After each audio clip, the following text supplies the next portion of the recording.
Olá, que privilégio percorrer contigo as páginas das Sagradas Escrituras e caminhar na história de Deus com o seu povo. Na última aula, vimos a chamada e a atuação de Moisés, libertando os israelitas lá da escravidão do Egito. Mas, sem sombra de dúvida, o acontecimento mais importante da aula foi quando Deus se manifestou no Monte Sinai, propondo ao povo agora uma aliança com eles como nação.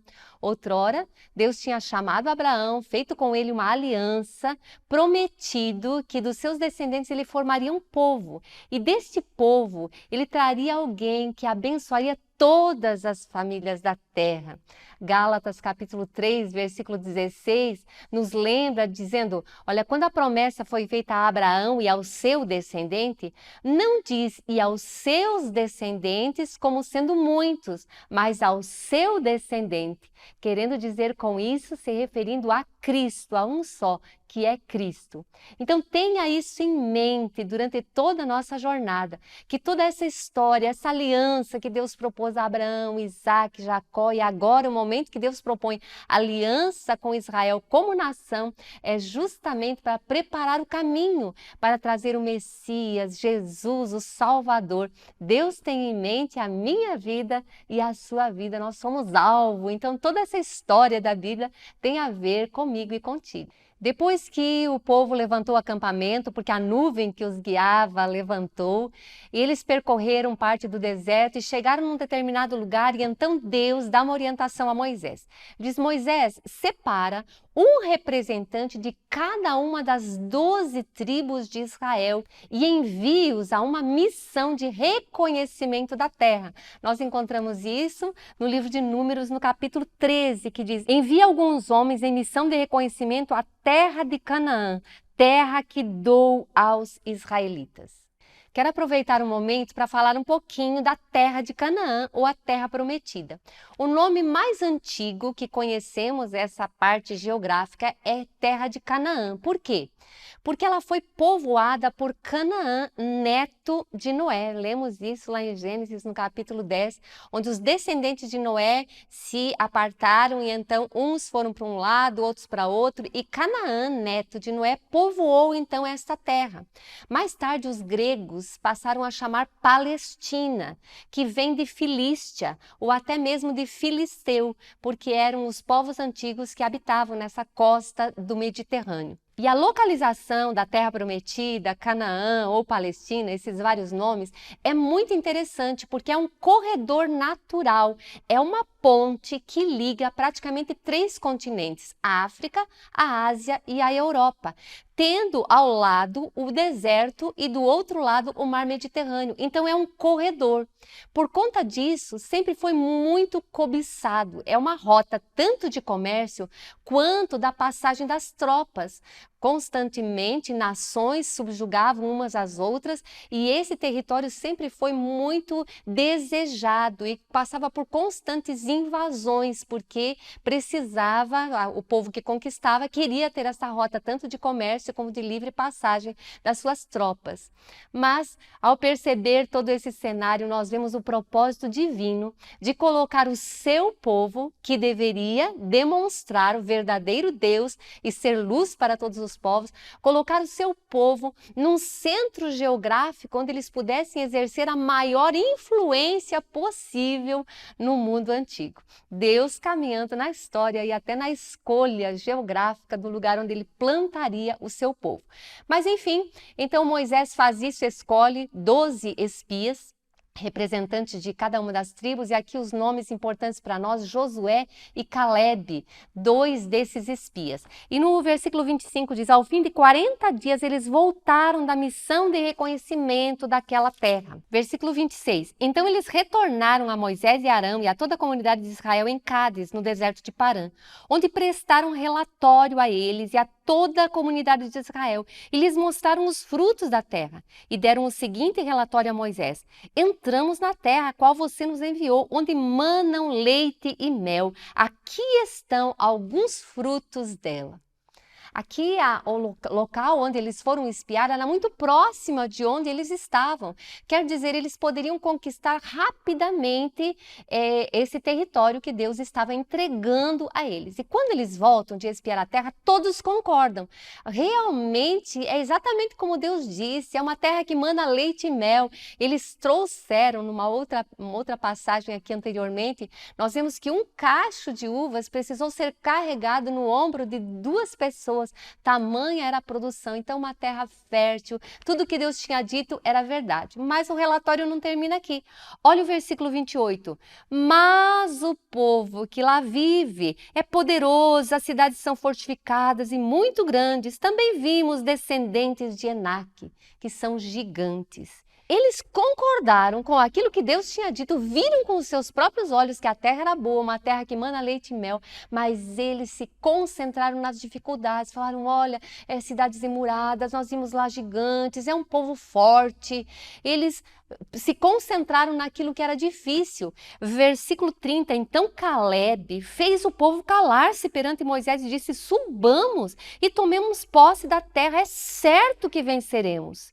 Aqui Caleb enxerga pelos olhos da fé, diz, gente, é verdade o que Deus disse, é uma terra que mana leite e mel, e Deus nos disse que nós possuiríamos a terra, então vamos, é certo que nós vamos conquistar. Ele mantém os olhos fitos na promessa. Perceba aqui um princípio importantíssimo de conquista. O livro de Josué vai nos falar justamente sobre isso, sobre conquista.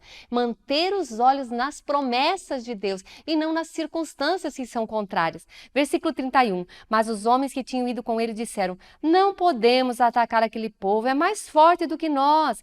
E espalharam entre os israelitas um relatório negativo acerca daquela terra. Disseram, a terra para a qual fomos em missão de reconhecimento devora os que nela vivem. Todos os que vimos são de grande estatura. Vimos também os gigantes, os descendentes de Enaque, diante de quem parecíamos gafanhotos, a nós e a eles. Eles viram tudo o que Deus disse, mas eles não creram na parte que Deus disse, eu vou entregar, eu estarei com vocês. Eles se concentraram nas dificuldades. E olha uma coisa interessante aqui, como eles se viam. Eles diziam assim, nós somos como gafanhotos, diante deles, aos olhos deles e aos nossos próprios olhos. Quer dizer, quando nós nos enxergamos em nós mesmos, nós nunca temos força. Nós nunca temos a capacidade de vencer os obstáculos. Mas aqui a diferença de Josué e Caleb é que eles se enxergaram em Deus, de acordo com a promessa de Deus. Então, capítulo 14, versículo 1, diz que naquela noite toda a comunidade começou a chorar em voz alta. Todos os israelitas queixaram-se contra Moisés e contra Arão. E toda a comunidade lhe disse, quem dera tivéssemos morrido no Egito ou nesse deserto. Por que o Senhor está nos trazendo para essa terra? Só para nos deixar cair a espada? Nossas mulheres e nossos filhos serão tomados como despojo de guerra. Não seria melhor voltar para o Egito? E disseram uns aos outros, escolheremos um chefe e voltaremos para o Egito. Olha o efeito de um relatório negativo. Olha o efeito de um líder que não carrega fé. De um líder que se foca nas circunstâncias. 10 desses espias infamaram a terra porque não tiveram fé na palavra do Senhor e contaminaram todo o povo. Nós podemos imaginar a cena. As pessoas saíram nessa expectativa, crendo nas promessas de Deus. Então, quando eles voltam, a Bíblia diz que eles infamaram a terra. E se tem uma coisa que a Bíblia diz que nós precisamos para agradar a Deus, é fé. Sem fé é impossível agradar a Deus, e aqueles espias não creram. E então no versículo 5, então Moisés e Arão prostraram-se rosto em terra, diante de toda a assembleia dos israelitas. Josué, filho de Nun, e Caleb, filho de Jefoné, dentre os que haviam observado a terra, rasgaram as suas vestes e disseram a toda a comunidade dos israelitas, a terra que percorremos em missão de reconhecimento é excelente. Se o Senhor se agradar de nós, Ele nos fará entrar nessa terra, onde manam leite e mel, e a dará a nós. Somente não sejam rebeldes contra o Senhor e não tenham medo do povo da terra, porque nós os devoraremos como se fossem pão. A proteção deles se foi, mas o Senhor está conosco. Não tenham medo deles. Olha aqui uma outra perspectiva, a perspectiva que agrada a Deus. A fé e a obediência são os ingredientes da vitória, da conquista. Deus já tinha se manifestado poderosamente, dizendo: a minha mão forte estará com vocês para dar-lhes a terra que eu prometi. Mas o que o povo precisava fazer era crer nessas promessas e obedecer. Então nós vemos aqui Josué e Caleb apresentando uma situação totalmente diferente. Enquanto uns diziam assim: nós somos aos olhos deles e aos nossos olhos como gafanhotos, como insignificantes, Josué e Caleb disse: é certo que nós venceremos, nós os devoraremos como se fosse pão, porque deles já foi a proteção e o Senhor está conosco. A diferença de perspectiva, a diferença de onde nós colocamos os nossos olhos. Então aqui toda a comunidade chorando, reclamando, querendo voltar lá ao Egito. Deus tinha feito uma libertação tão tremenda e eles rapidamente querendo se conformar com a escravidão do Egito. É certo que para entrar nas promessas de Deus, nós sempre precisaremos andar por fé. E andar por fé é um desafio. Nós precisamos não ignorar as circunstâncias, porque a fé nunca ignora as circunstâncias, mas não deixa que elas prevaleçam, que elas falem mais alto do que realmente a palavra do Senhor. O povo aqui foi julgado e depois disso nós lemos no versículo 29, Deus dando uma resposta a eles e dizendo: cairão nesse deserto os cadáveres de todos vocês de 20 anos para cima que foram contados no recenseamento e que se queixaram contra mim. Nenhum de vocês entrará na terra que com mão levantada jurei dar-lhes para a sua habitação, exceto Caleb, filho de Jefoné, e Josué, filho de Num. Mas quanto aos seus filhos, sobre os quais vocês disseram que seriam tomados como despojos de guerra, eu os farei entrar para desfrutarem a terra que vocês rejeitarem. Os cadáveres de vocês, porém, cairão nesse deserto. Seus filhos serão pastores aqui durante 40 anos, sofrendo pela infidelidade de vocês, até que o último cadáver de vocês seja destruído no deserto. Durante 40 anos vocês sofrerão a consequência dos seus pecados e experimentarão a minha rejeição. Cada ano corresponderá a cada um dos 40 dias em que vocês observaram a terra. Eles estavam de frente à terra prometida. Era muito rápido para eles entrarem.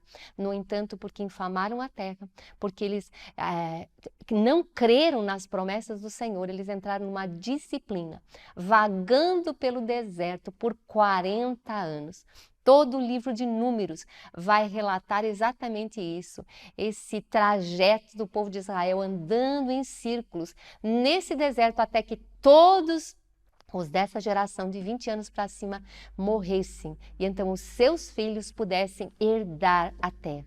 O livro de Números termina exatamente onde começa o livro de Deuteronômio, com todas as jornadas de Israel no deserto, até que eles chegam nas planícies de Moabe, de frente ao Rio Jordão e a Jericó, do outro lado das margens do rio. E aqui, o livro de Deuteronômio, Moisés faz 2 grandes discursos. Então, toda aquela geração havia passado e muitos os que tinham crescido eram ainda crianças quando viram lá o Monte Sinai, Deus fazendo aliança. Então Moisés vai repetir, ele faz uma retrospectiva de toda a caminhada, lembrando o povo e até aqueles que tinham nascido no deserto. Por isso que esse livro também se chama Repetição da Lei. Chega no momento em que ele repete as cláusulas da aliança, os 10 mandamentos, também fala com o povo para propor esta aliança. E então o livro de Deuteronômio é mais ou menos o período de 1 mês com esses 2 discursos, e Moisés sobe no Monte Nebo, lá ele morre, Deus mostra a terra prometida, mas ele não entra na terra, e o próprio Deus o sepulta. E aí a continuação exata é o livro de Josué, quando Deus aparece agora a Josué. Já tinha aparecido a todos os outros, e agora no versículo 2 diz assim: meu servo Moisés está morto. Agora, pois, você e todo este povo, preparem-se para atravessar o Rio Jordão e entrar na terra que eu estou para dar aos israelitas. E esse é o tema da nossa aula de hoje.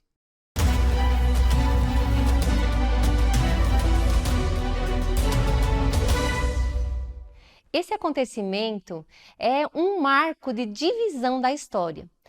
Com a morte de Moisés, foi concluída uma parte que era a formação da nação de Israel como uma nação, Moisés como líder, como profeta de Deus, como legislador, ele conduziu o êxodo, ele trouxe as leis da parte de Deus, recebeu a revelação, durante esses 40 anos foi discipulando esse povo, fazendo com que eles compreendessem aí os mandamentos do Senhor. Então, com a morte dele e agora o início do ministério de Josué, temos algo totalmente diferente. Josué é um homem de ação. Ele não é aquele que ficava recebendo as revelações de Deus à semelhança de Moisés, também não era um legislador, mas ele era um soldado. E o que se requeria dele? Que ele fosse fiel em duas missões que Deus entregou a ele. Primeiro, conquistar a terra prometida, levar o povo a conquistar a terra prometida e depois repartir a terra entre as 12 tribos de Israel. Vemos Josué aqui, alguém que esteve aos pés de Moisés, foi seu discípulo, fiel a Deus, e uma linda história que inicia. E quando Deus então aparece para ele, falando que Moisés está morto, versículo 3 nós lemos. Deus falando: como prometi a Moisés, todo lugar onde puserem os pés, eu darei a vocês. Versículo 5, ninguém conseguirá resistir a vocês todos os dias da sua vida. Assim como estive com Moisés, estarei com você. Nunca o deixarei, nunca o abandonarei. Seja forte e corajoso, porque você conduzirá esse povo para herdar a terra que prometi, sob juramento aos seus antepassados. Somente seja forte e muito corajoso. Tenha o cuidado de obedecer a toda a lei que o meu servo Moisés lhe ordenou. Não se desvie dela nem para a direita, nem para a esquerda, para que você seja bem-sucedido por onde quer que andar.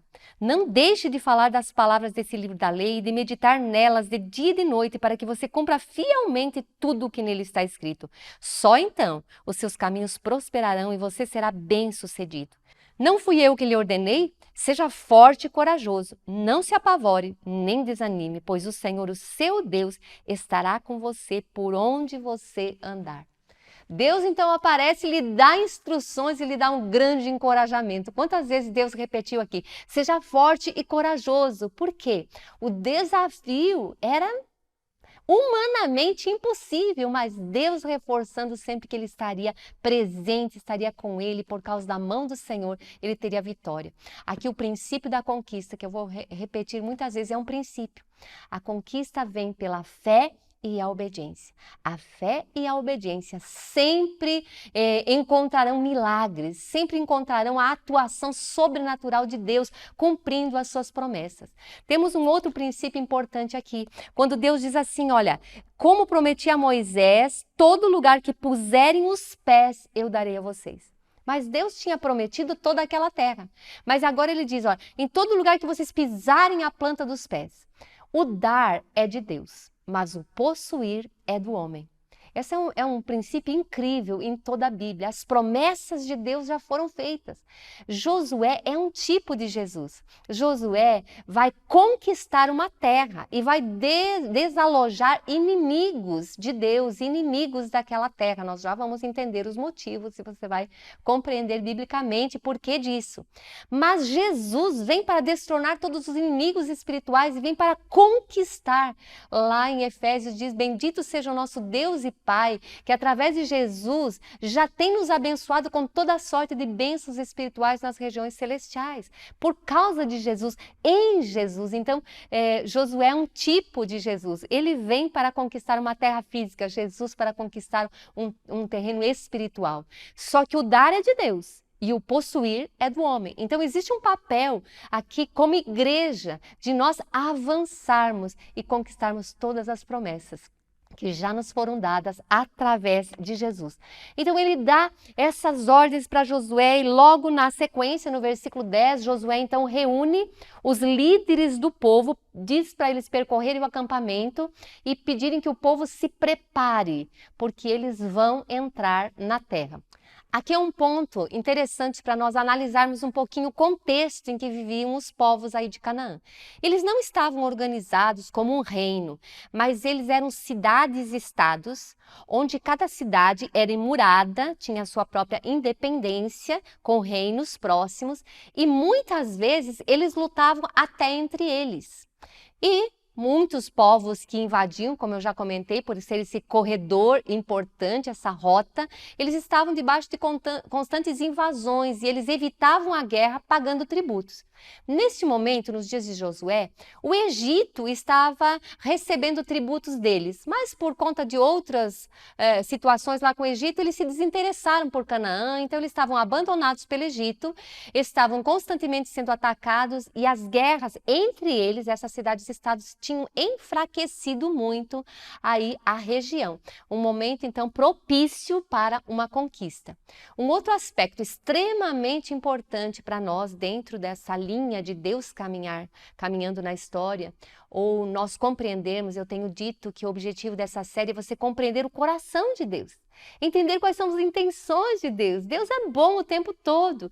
E muitas pessoas não compreendem o porquê Deus desaloja povos. O porquê Deus tirou todos esses povos para dar a terra aos filhos de Israel. E você vai entender um pouquinho, vamos ver a religião dos cananeus. Eles eram politeístas, adoravam diversos deuses, sendo El o principal. Que eles achavam que era o criador, e a esposa desse Deus era Astarte ou Aserá.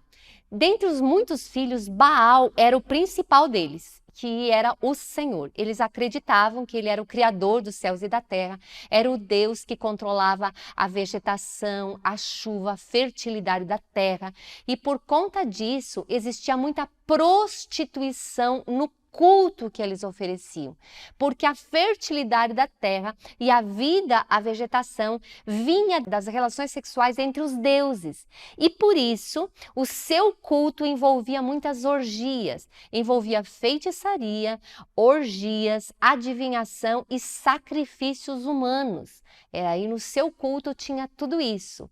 Então nós vamos perceber que muitas vezes Deus vai falar ao seu povo: olha, quando você entrar e possuir a terra, não pratique as mesmas coisas que eles praticavam, porque são coisas abomináveis. Além disso, cada povo tinha o seu próprio Baal, os seus próprios ídolos. Você pode acompanhar nas imagens aí várias dessas expressões em que eles adoravam, e geralmente eles faziam os seus sacrifícios nos lugares altos. Para a nossa cultura, tudo isso é muito estranho. O que mais poderia se aproximar são templos na Índia que existem hoje, foram até tombados como patrimônio da Unesco, os templos como o Khajuraho, que existem milhares e milhares de peças esculpidas na pedra, com as mais diversas expressões de relações sexuais ou posições sexuais. Realmente, quando se contempla aquilo, parece que você está diante de uma cena altamente pornográfica. Então, na nossa realidade, o que mais se aproxima seria isso, de realmente as pessoas prestarem cultos. O politeísmo sempre traz consigo a imoralidade ou essas práticas.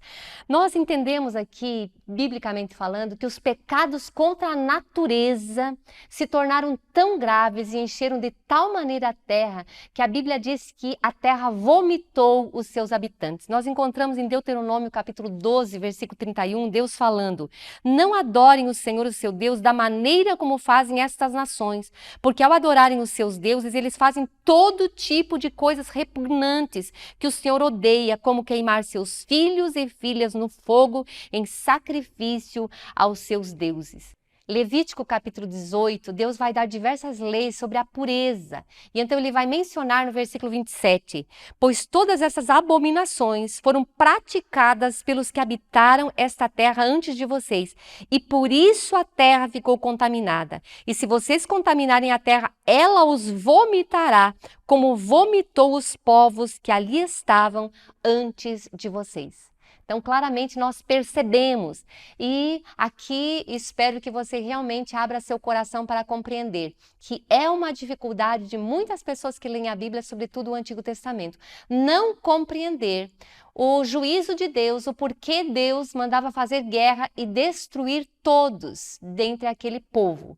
E aqui então nós vamos encontrar algumas razões. E a primeira razão delas é que o juízo de Deus veio sobre os cananeus. Quando Deus chamou Abraão e ele prometeu o descendente e o povo, e disse que eles seriam escravos e saíram de lá, e que prometeu a terra, disse, porque a medida dos cananeus ainda não alcançou o topo. Quer dizer, Deus sempre dá um tempo, era um princípio, a medida de Deus. Deus sempre dá um tempo para que as pessoas se arrependam, para que as nações se arrependam, mas não havendo arrependimento, Deus vem com o juízo. Deus poderia utilizar outros meios para julgar as nações cananeias, né? Todos os cananeus, heteus, ferezeus, enfim, aquelas 7 nações que contaminaram a terra com tantas perversões. Podia ser um terremoto, podiam ser pragas, podiam ser doenças. No entanto, Deus usou o povo de Israel como instrumento de juízo sobre eles. Deuteronômio, capítulo 9, versículo 4, nós vamos ler. Depois que o Senhor, o seu Deus, os tiver expulsado da presença de você, não diga a si mesmo, o Senhor me trouxe aqui para tomar posse dessa terra por causa da minha justiça. Não. É devido à impiedade destas nações que o Senhor vai expulsá-las da presença de vocês. Não é por causa de sua justiça ou de sua retidão que você conquistará a terra delas, mas é por causa da maldade destas nações que o Senhor, o seu Deus, as expulsará de diante de você, para cumprir a palavra que o Senhor prometeu sob juramento aos seus antepassados, Abraão, Isaque e Jacó. Percebe o texto claramente aqui? Deus fala, olha, vocês vão entrar lá e vocês não digam, é porque nós somos melhores do que eles. Não, não tem nada a ver com isso. É porque eu estou julgando por causa dos seus pecados. Os cananeus foram julgados por Deus lá atrás e os israelitas foram usados como instrumento de juízo. No entanto, existem outras histórias de civilizações que praticavam coisas muito semelhantes. Se nós formos estudar a história dos Incas ou dos Maias, nós veremos que as suas práticas eram muito semelhantes aos cananeus.